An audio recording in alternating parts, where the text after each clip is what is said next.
Tahukah kamu, di balik manfaat essential oil, ada juga resiko yang mengintainya. Alami bukan berarti aman ya guys. Semua tergantung sikap kita dalam menghadapinya. Termasuk bagaimana cara memperlakukan essential oil ini dengan baik agar tetap bermanfaat bagi tubuh kita. Kita harus mengetahui sifat-sifat essential oil sebelum menggunakannya. Apa sajakah? Ayo kita pelajari bersama. Bersifat phototoxic. Beberapa essential oil memiliki sifat rentan terhadap cahaya dan udara panas. Oleh karena itu, essential oil murni yang konsentrat akan menggunakan kemasan botol berwarna gelap. Tidak dianjurkan untuk diaplikasikan ke kulit melebihi dosis yang seharusnya. Jika terkena sinar matahari, akan membuat kulit terbakar. Efek phototoxic dimiliki oleh essential oil yang mengandung furokomarin. Jenis furokomarin yang paling banyak terkandung di essential oil adalah bergapten dan oxypeusedanin. Beberapa contoh essential oil yang diketahui memiliki sifat phototoxic antara lain lemon, lime, bergamot, grapefruit, angelica, dan orange.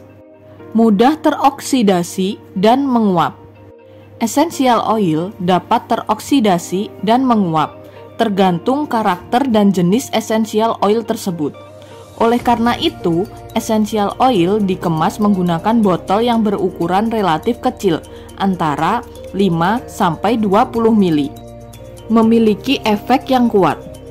Essential oil memiliki efek kuat terhadap bahan olahan seperti plastik, sehingga essential oil murni tidak akan dapat ditampung dalam kemasan plastik karena akan mengurai plastik tersebut. Maka sebaiknya jangan menampung atau menyimpan essential oil di kantong plastik atau di botol plastik. Berpotensi menimbulkan alergi. Potensi alergi juga dapat timbul sebagai reaksi tubuh kita terhadap penggunaan essential oil. Hal ini juga dapat muncul tidak terbatas di tempat aplikasi essential oil saja. Contohnya, menghirup essential oil dari eukaliptus yang mengandung eukaliptol dapat membuat kulit menjadi merah. Untuk menghindari alergi, maka tidak disarankan terlalu sering atau berlebihan menggunakan satu jenis essential oil. Berikut ini essential oil yang bersifat kontak sensitizing. Di antaranya ylang-ylang, cinnamon bark, bergamot, dan clove. Berpotensi iritasi pada kulit. Bagi Anda yang sering mengaplikasikan essential oil pada kulit, harus lebih berhati-hati.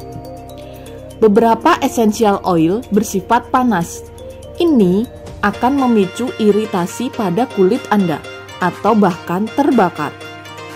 Sebaiknya ikuti petunjuk penggunaan sebelum diaplikasikan pada kulit. Lalu, bagaimana cara menggunakan essential oil dengan aman? Untuk memaksimalkan manfaat essential oil dengan baik, jangan terlalu sering menghirup essential oil yang sama. Essential oil yang digunakan secara topikal harus diencerkan terlebih dahulu agar dapat dipakai secara aman dan tidak memicu reaksi yang merugikan. Contohnya dicampur dengan carrier oil, jojoba oil, dan olive oil. Penggunaan untuk anak di bawah 3 tahun atau ibu hamil harus berhati-hati. Sebaiknya berkonsultasi terlebih dahulu dengan dokter atau orang ahli di bidang aromaterapi. Simpan essential oil di tempat yang tidak terkena sinar matahari langsung.